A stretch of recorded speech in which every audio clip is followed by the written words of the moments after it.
तिकडे नाशिक अत्याचार प्रकरणी पोलीस तपासात मोठी अपडेट समोर आली आहे। बलात्काराच्या गंभीर गुन्ह्यातील आरोपी अशोक खरात उर्फ कॅप्टन याला नाशिक क्राईम ब्रांचने अटक केली आहे। संबंधित आरोपी विरोधात बलात्काराचा गुन्हा दाखल करण्यात आलाय।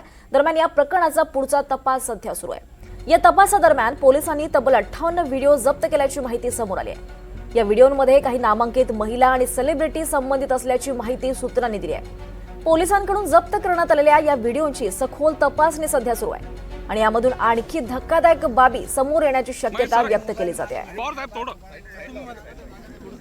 ही दृश्य आपण पाहतोय जेव्हा त्यांना अटक करण्यात आली। ही अशोक खरात या आरोपीला अटक करण्यात आली आहे। ही दृश्य आपण पाहतोय जेव्हा त्याला अटक करण्यात आल्याची दृश्य ही आपण आपल्या स्क्रीनवर पाहतोय। या आरोपी विरोधात बलात्काराचा गुन्हा दाखल करण्यात आलाय। अशोक खरात उर्फ स्वयंघोषित कॅप्टन असं याचं नाव आहे। दरम्यान या तपासादरम्यान पोलिसांनी तब्बल 58 व्हिडिओ जप्त केल्याची माहिती समोर आली आणि या व्हिडिओमध्ये काही नामांकित महिला आणि सेलिब्रिटी संबंधित असल्याची माहिती सुद्धा सूत्रांनी दिली आहे। सध्या या आरोपीची कसून चौकशी सुरू आहे। नाशिक अत्याचार प्रकरणात ही मोठी अपडेट समोर येते आहे। या आरोपीला अटक करण्यात आली आहे। आरोपी अशोक खरात बाबत पोलीस तपासात अनेक खुलासे होणार आहेत। खरात हे नेत्यांचं कलाकारांचं भविष्य सांगायचा। दरम्यान या पोलीस तपासात खरातचे 58 व्हिडिओ जप्त करण्यात आले। जेव्हा या आरोपीला अटक करण्यात आली त्यावेळेची दृश्य आपण आपल्या स्क्रीनवर पाहतोय।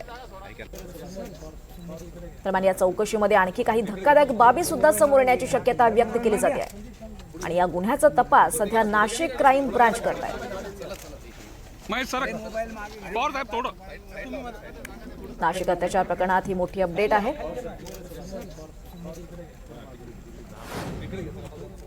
सदर बंधुबाबाच्या विरोधात अंधश्रद्धा निर्मूलन समितीकडे अनेक तक्रारी प्राप्त झाल्या होत्या। अनेक महिलांचं त्यांनी शोषण केलं होतं, परंतु महिला पुढे येण्यासाठी घाबरत होत्या।